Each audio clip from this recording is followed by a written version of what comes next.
Good morning. Good morning. Thank you for having me back again.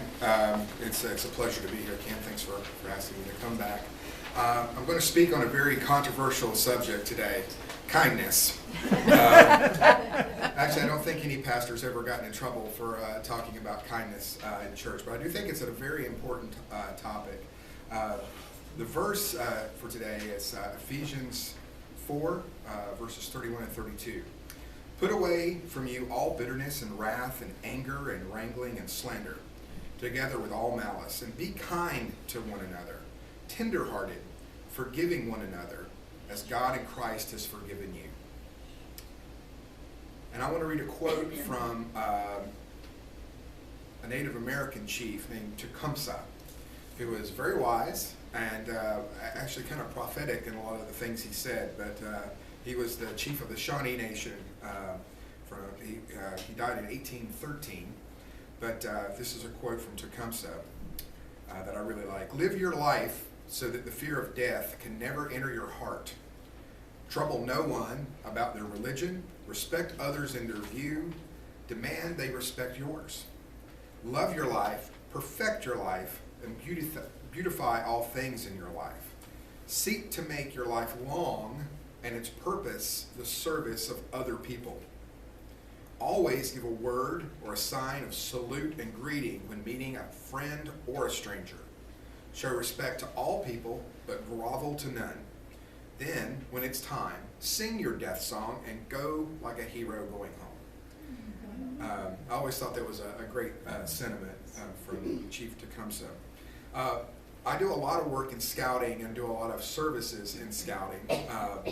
And one of the great highlights of scouting for me were both of my sons. They got their eagle, which is like the big thing you want to get. But they also got their God in Life award, and they actually did it with Ken. He was their mentor through that program, and that's really rare.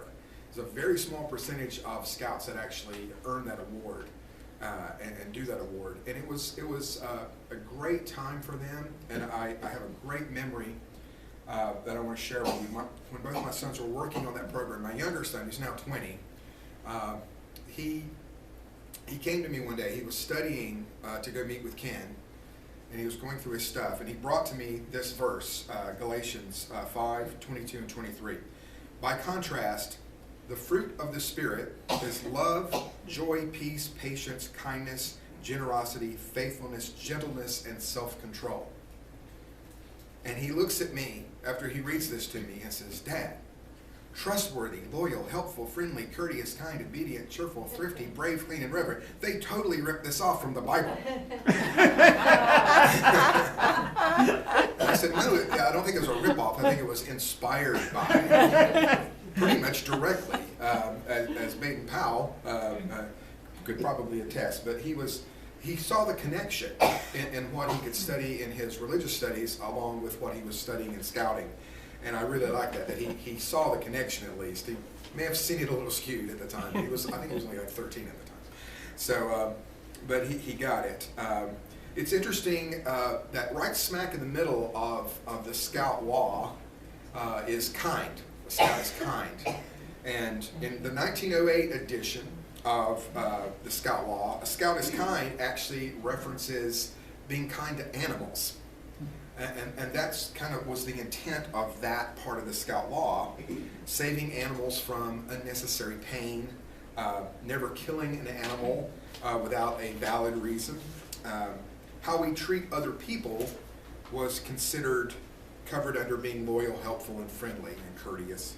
The basis of that kindness in the Scout law, at that time, 1908, people had a lot more interaction with animals in their daily lives than modern folks do now, where we just go to the grocery store and everything's prepped and in plastic.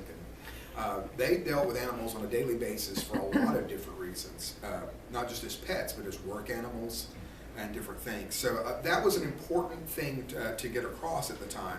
And also dealing with wild animals when it's an outdoor program, you want to be respectful of them, be cautious of them because they can be dangerous. But most of all, respect their lives and what they're doing.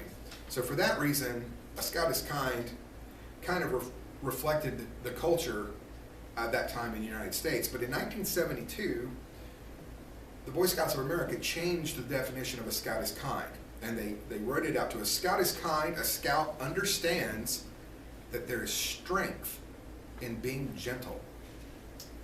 He treats others as he wants to be treated. So a little bit of the golden rule in there, but I love the fact that the emphasis is on there is strength in being gentle. I think that's an important thing for young people to learn because I don't think they see it that way a lot of times. A lot of times kindness can be seen as a weakness by people. People will prey on people that seem like they're kind. Evil people will seek out people that have a kind demeanor or a kind manner. So I think that's great that they show these young people that there's strength actually in being a gentle, kind person. So I really appreciate that they changed that. Author American Henry James, he wrote a great quote. He said, there are three things that are important in life. The first is being kind. The second is being kind. And the third is being kind. He really wanted to emphasize that. Rabbi Abraham Joshua Herschel, who worked with Martin Luther King, and we just had MLK Day on that day, he actually wrote at the end of his life, when I was a young man, I admired intelligent people. But as I grew older, the more I realized I admired kind people. But what is kindness? Kindness is, and always will be, one of the most beautiful and powerful forces for good in the universe, in the entire world. Kindness is love in action. Love is a big thing, a big concept. It can be really huge. It can go from love your neighbor to love your enemy. And that's a hard thing. That's a really big thing.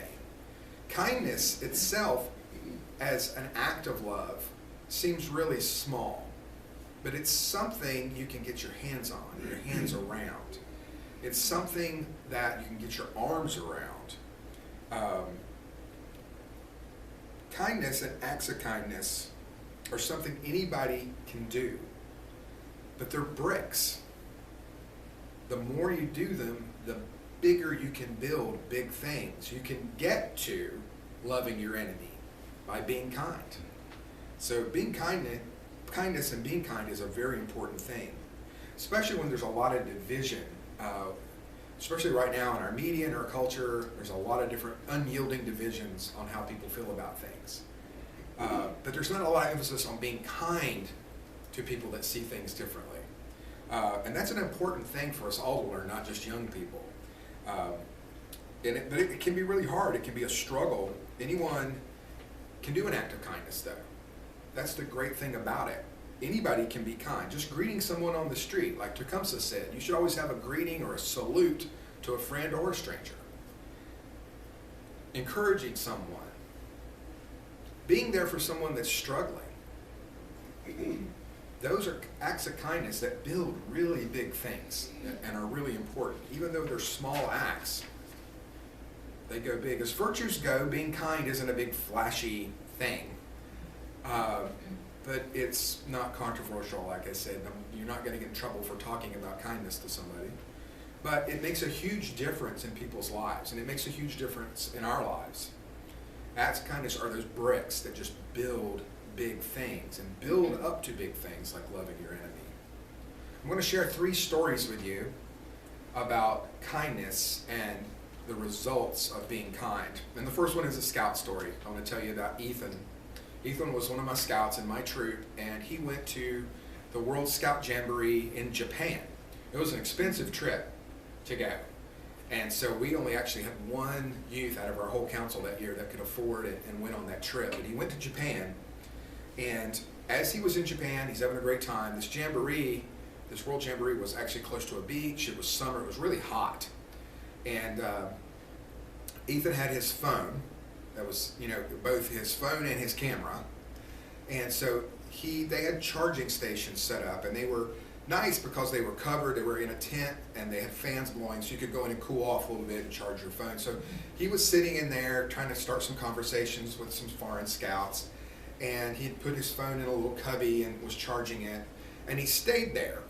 because he knew, something could happen to his phone, and he didn't want to lose his phone and get in trouble with his mom. So he stayed there, was kind of talking to people and watching the phone cubbies. As he was sitting there, he saw a scout from Austria come in. Now, he recognized him as Austrian because of his uniform. He had a red shirt and gray pants, and the U.S. contingent was camped right beside the Austrian, so he kind of knew that this other youth was an Austrian. He comes in, he plugs his cell phone in, and he walks away. So he just decided to leave it there and trust that no one would mess with it, and he left. And Ethan's continuing to talk. Sometime later, another kid comes in, looks at all the phones, picks up the Austrian scout's phone, unplugs it, and starts to walk away. So Ethan just says, "Hey, I don't think that's your phone." And the kid dropped it and ran away. So he may have known it wasn't his phone. But so Ethan was like, "Oh my gosh." So he gets up, he picks up the phone, he brushes it off, he plugs it back in and puts it back in the same cubby. He goes back and sits down. What he didn't realize at the time was sitting in the back of that tent were some leaders. Two of them were Austrian contingent leaders, and they saw what happened. And they saw that, and they just sat back and watched the whole thing. Well, Ethan kind of got adopted by the Austrian unit after that. And he pretty much spent the rest of Jamboree with them, doing their things and their trek. He made some great friends. 2 years later, he was in his first year of college, and he went to Austria for Christmas because he had friends there that put him in. They went skiing for 2 weeks. He had a great time. So that little act of kindness really had great effects for him. He still has good friends in Austria to this day, which was amazing for him. And he came home with a full Austrian uniform. So it was really nice. The other story I want to tell you about kindness is about the Cone sisters. If you've ever been up to Cone Manor in Blowing Rock, now to the Cone family it was Flat Top Manor, as they called it, but Moses Cone built it. The Cone family was a wealthy family from Baltimore, and they had become wealthy in the grocery business. But Moses Cone, one of the sons, was really a savvy, really good businessman, and he started a textile mill in Greensboro and then had some other textile mills, and he made even more money for the family. He built Flat Top, now called Cone Manor, up in Blowing Rock as a place for his family to come down and visit. Greensboro was too hot for them, I guess. So they built, it's 10 degrees cooler generally in Blowing Rock. And so they built that manor house up there, and the family would come down and stay there periodically. Now, the Cone brothers were all involved with the business. There were two Cone sisters, Clarabelle and Etta. And they visited often in Blowing Rock. They were pretty much considered bon vivants. They just kind of spent money. They went to New York, they went to Paris, they went to London, they hung out with other rich people, they hung out with famous authors, and they were just kind of known as, nobody took them very seriously because, they were just these girls that went around spending money and doing these things. They were very loved by their brothers and their family that took care of them. But they were very kind people. And they did a lot for charity and did a lot of different work. One of the things they did that people didn't even see them doing or recognize that they were doing. When they were in Paris, they met a lot of young, literally starving artists that were making these great works of art but getting nowhere in their careers. And they would buy their paintings and their sketches and their charcoals and different things, and to help support them so they could keep going. So when they were in Paris, they would seek these folks out, they would buy their art, and they would bring it back. They had a house in Baltimore that they shared, and they would come back from Europe and they would stash all the art they brought back in the house and then go off somewhere else. They were always traveling. They'd go to Blowing Rock or they'd go back to New York. When they died, and they passed away fairly close together, they left all of that artwork to the Baltimore Museum of Art. And So someone from the museum went out to appraise what was there, and what he found absolutely stunned him, because in their house, crammed everywhere, under beds, in closets, in hallways, just stacks of artwork from Picasso and Matisse and Cézanne. They had the largest collection of early French modern art in the world. And now it was given to the Baltimore Museum. It is worth, estimated, well over $1 billion today in worth that collection. And you can go see it, because they were just doing simple, small acts of kindness for a set of people that they wanted to help. And they didn't really see beyond what was going to happen with that. But an amazing thing happened, in that we all can go to Baltimore and see this amazing collection of art, which some of it may have not have ever stayed in existence if they hadn't collected it. The last story I want to tell you is about a basketball player named Alex Owumi. Alex was born in Nigeria, but he grew up in Boston, and he learned to play basketball. And he learned to play basketball with an actual bucket with a hole in it that was stapled to a telephone pole. But Alex turned out to be very good at basketball, and he got a scholarship to college, did well in college, was really wanting to play professional basketball, was hoping for an NBA contract and get drafted. It didn't happen. He did not make it into the NBA. But he discovered that he could play in Europe. There were European basketball leagues. So he got signed by a team in France. And so he moved to France, and he played his first season of professional basketball in France, and they won the championship that year, and he was named the most valuable player. So his stakes went up. When that happened, he started jumping teams. He went to Spain. He jumped to another team in France for a couple of years, because he was highly sought after on these teams.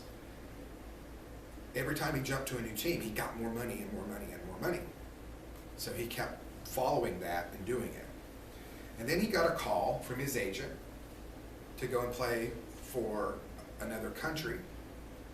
And it would be an astronomically big leap in the amount of money he would get. And he went for it. And so in 2011, he moved to Libya to play for the Libyan basketball team, which was run by Gaddafi and his family. And it was all Libyans on the team, except for him and another player that was also originally from Africa. He kind of went into it for the money and wasn't paying attention to politics and what was going on in the country. He found out very quickly that the other players on the team, while they were actually good players, were very fearful about losing. And he came to find out that if they lost, they didn't get paid. And he felt very bad for them. He had this luxury apartment that they gave him with really nice furniture, flat screen TVs. It was hidden in this tenement-looking building. Up on the top floor, he had this penthouse that was this really opulent apartment, but it looked like he lived in a rundown neighborhood because it was a rundown neighborhood. He visited other players at their homes and saw how they lived, and their families were crammed into very small spaces, and he felt really guilty that he had this big apartment to himself. But he was ashamed to tell them or have them over because he didn't want them to see it. He could tell them where he lived, and they realized it was the same kind of neighborhood they lived in. But he went out of his way to take them out to dinner and do things for the other players and their families in some way to try to help them have a better life. And he kind of started to see how bad their lives were in Libya and for the Libyans at that time. He also saw this group of young kids that were always outside playing football, soccer, and he would be waiting for his limo to come pick him up to take him to practice or a game, and he would go out and play soccer with these kids. Well, he started buying big bags of candy bars and candy, and he would play soccer with them for a while, and then he'd give them a bag of candy, and he'd go off to his game, or he would do it when he came back. He would play with them if they were outside, and he always gave them food or candy or something. And so it was just a little act of kindness. Then, overnight, one night, revolution happened in Libya. And and he was waiting for his ride, his limo, the team manager, to come and pick him up. He never came. People had been protesting in the streets. There was a big group just down the block protesting against the government. And as he's standing there, all these guys start pulling in Jeeps, and they had mounted machine guns on the back of the Jeeps. And the first thing that struck him was, they look like me. They look African. They were definitely Africans, you know. And they were not Lebanese. And they were wearing these mustard-colored uniforms. And he didn't know what was going on. So he thought, guns, this doesn't look good. He goes back inside, goes up to his apartment. He's trying to call his manager. Phone lines are completely dead. Then he hears gunfire. And those folks were hired mercenaries that the government had brought in, and they were attacking the people that were protesting. The revolution was on. Alex got stuck in his apartment for a couple of weeks. He couldn't get out. There was fighting going on all around him. It never came into his building. He couldn't get a hold of anybody. He ate through all the food he had in the apartment and was literally starving. And then one day he got a call from his manager. The phone lines were back up, and he said, I can get you out of the country, but you have to get to my office. I can't come and get you where you are. It's too dangerous. And so Alex decided, well, I've got to get out of here. I'm starving. So he goes downstairs to the bottom of his building. He opens the front door just a crack, and as soon as he opens it, he looks out and he sees 3 young Lebanese men. And they all have AK-47s. They all have rifles.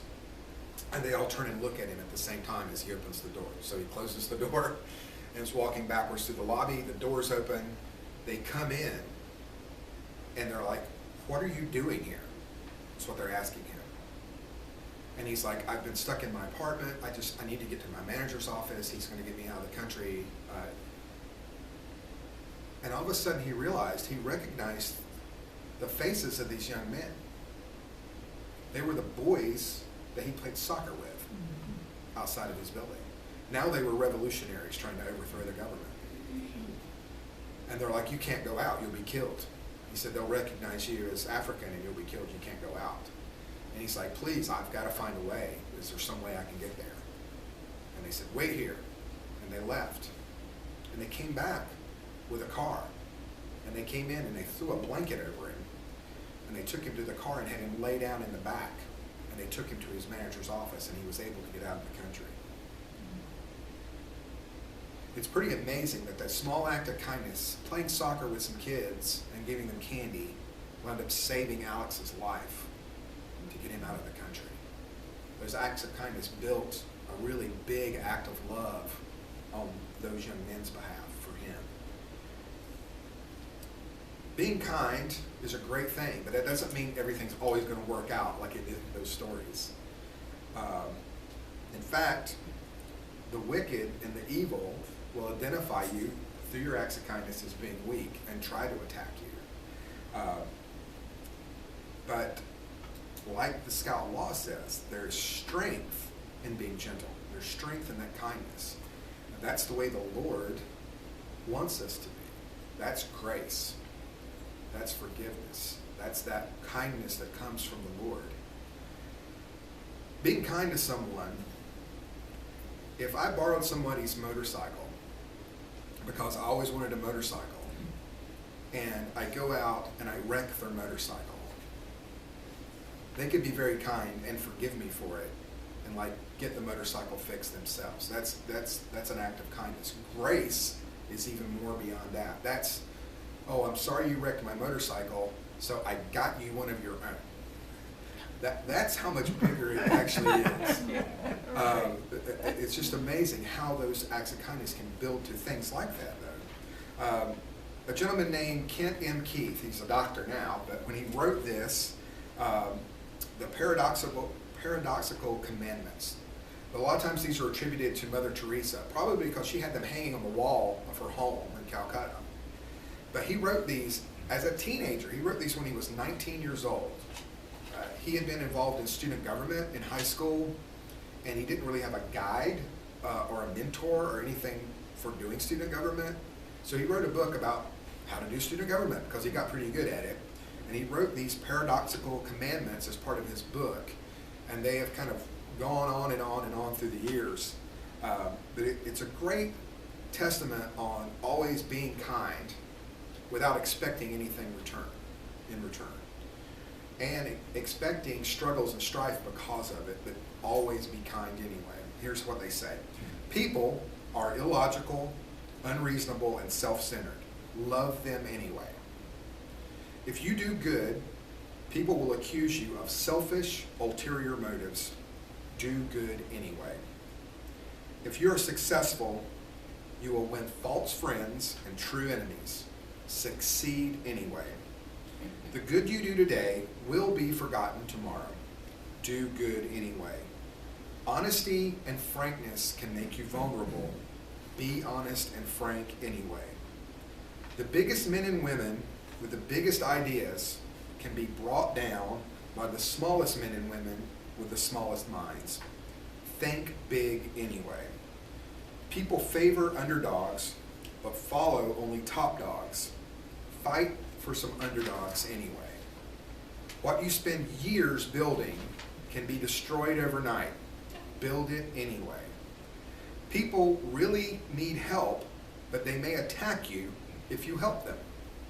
Help people anyway. Give the world the best you can, and you'll get kicked for it. Give them the best you can anyway. The theme is to persevere in being kind, in doing good for humanity, and acting with integrity, even if your efforts aren't appreciated. There's a reason to do them. Proverbs 21:21. Whoever pursues righteousness and kindness will find life and honor. Let me close in prayer. Dear God, if I cannot be brilliant, please let me be kind.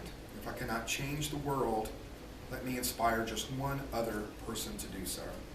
If I cannot give away riches, let me be loving.